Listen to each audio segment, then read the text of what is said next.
It's your 1-year warning. Don't ruin your retirement months before it starts. I've got 4 costly mistakes that people make in their last year of working right before they retire. I want you to avoid them. That and more coming up.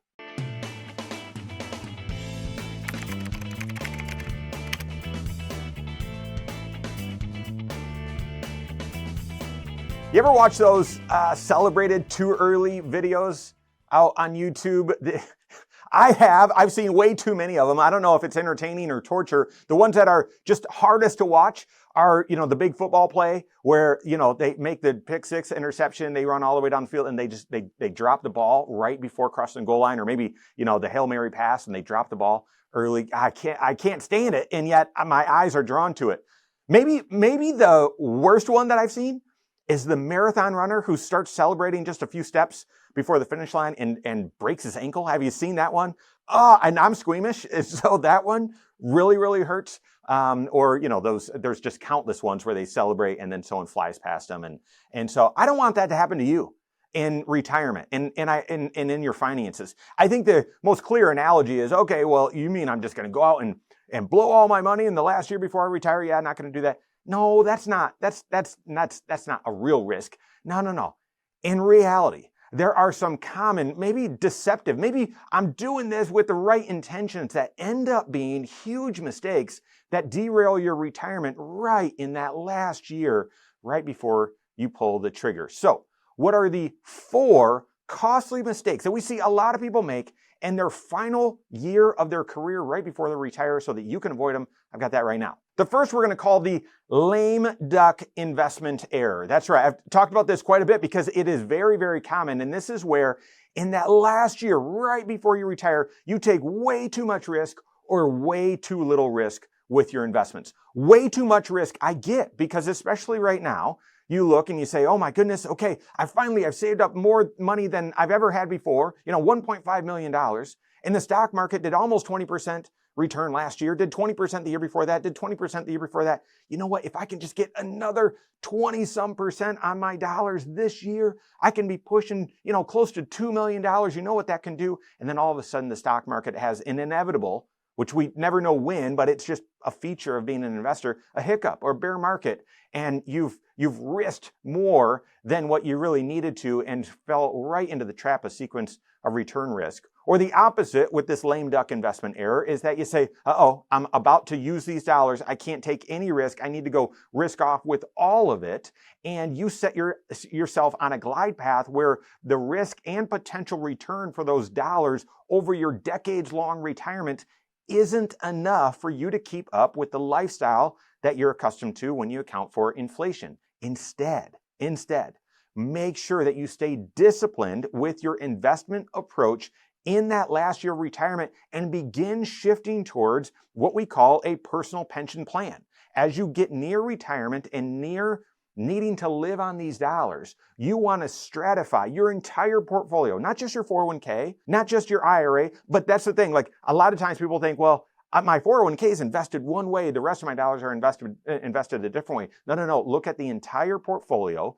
Calculate how much do you think you're going to need in the next 2 to 3 years. And yeah, that's going to include retirement. Make sure that those dollars are low risk. That way, if the stock market has a hiccup or has any issues, you don't have to worry in the short term. The dollars just beyond that you'll need for the 5 to 7 years after that, those should be in medium risk. We like using hedging for those dollars so you have some upside, but downside is protected. And then all the other dollars, you've mathematically proven you're not going to touch those for at least a decade or more. Those are the dollars that, you shouldn't be speculative with, but you should be taking some investment risks with those dollars so that they can grow for your long term. You got to start building that in the year or two before retirement so that you avoid this lame duck investment error of being too aggressive or too conservative. Second mistake that people make in their final year of their career is not lining up an optimal retirement income strategy. That includes not optimizing for Social Security. And that lame duck investment error, I mentioned that you calculate, all right, how much are you going to be withdrawing from your portfolio over the next 2 to 3 years? And that's the amount that you have in short term or in cash. Well, yeah, this error number 2 is you don't know that number and you haven't stratified your retirement income sources to help feed that number so that you have the right retirement income. So often this is connected to Social Security. Yeah, you're not promised tomorrow. You've been paying into the Social Security system since your very first paycheck, and Social Security is not promised tomorrow either, and therefore, as soon as you retire, you turn your Social Security on, and yeah, for many people, that's the right time to do it, but you just need to have a pause. A pause, not between working and starting Social Security, a pause before making that decision and just confirming it's the right one and fits in with the rest of your retirement income plan. Possibly, it's going to make sense for you to delay your Social Security just until January of next year to open up some tax planning strategies. Or maybe it makes sense to delay until a certain age for you, or maybe delay until a certain age of your spouse. You're going to want to, just before you make an emotional decision, say, all right, what's my overarching retirement income strategy that makes sense for my taxes, for my cash flow, for my retirement dollars, for my, and my investment strategies? What makes sense? And then how does Social Security optimize and fit into that? Work with your certified financial planner on that to avoid this retirement income mistake. Third mistake people make in their last year of their career is the healthcare cliff. That's right. Assuming that their health insurance with their employer lasts longer than it does, and then having a gap between, I thought I was still covered, but now I need a solution, or I need to be on Medicare, potentially paying a penalty. We talk about Medicare and planning for it all the time. And yeah, by the time you turn age 64, you're going to get flooded. Your mailbox is going to get flooded with all sorts of propaganda. It'd be easy to ignore, easy to miss the actual important, helpful stuff in the midst of all of that noise. You've got to be planning ahead for Medicare years before you actually retire, or planning ahead to create a healthcare bridge from retirement and your group plan until you reach age 65 and can get on Medicare. This has got to be part of your plan and infused, built into your 5-factor retirement plan. How you do this, a few years before you retire, have an intentional conversation with your certified financial planner, likely while you're reviewing your 5-factor retirement plan. That's typically when we do it. And have an intentional conversation about what your health insurance options are going to be when you retire. If you're retiring and will be eligible for Medicare immediately, that discussion should include, all right, when are you having some Medicare discussions? When are you signing up? How is that all going to work? Maybe not all the details, but a dress rehearsal, a run through. If, however, a few years again before you retire, it's revealed that, you're going to have a gap between when you retire and when you're eligible for Medicare, start talking through with your CFP, well, what are the options? What will those cost? And make sure that's built in to your retirement plan.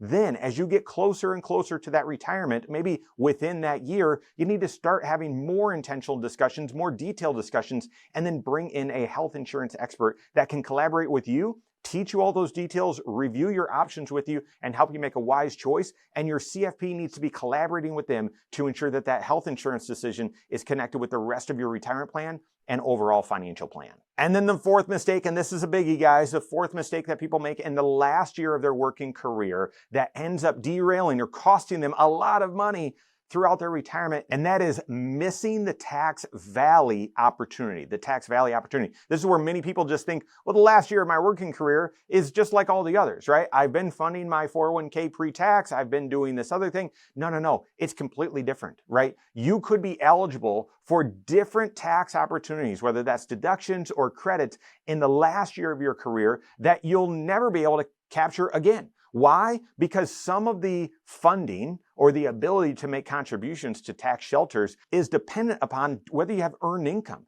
And the last year before you retire is your last year of earned income. Therefore, maxing out that 401k, maxing out that Roth IRA, maybe doing an HSA contribution. You want to make sure that's coordinated with that health insurance decision, that mistake number 3. But those could be the last years that you're able to fund some of those tax shelters. So you're going to want to do that.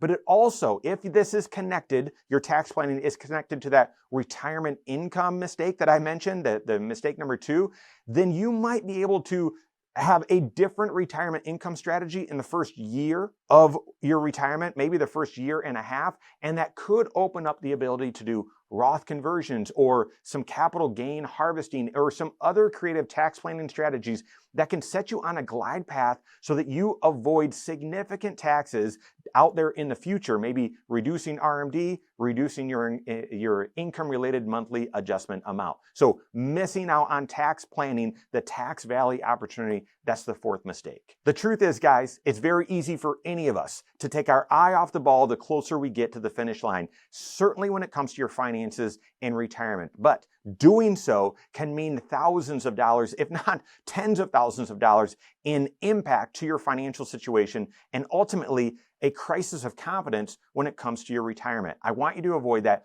Avoid these 4 mistakes and others by working with your CFP, looking at all 6 areas of your financial life. If you don't have a CFP on your team, you can contact one on my team. Find us online, Korhorn.com. That's Korhorn with K, wisemoneyshow.com. You can find us there as well, or give us a call, 574-247-5898. All right, there you have it. Go out and take your next wise step in your financial life.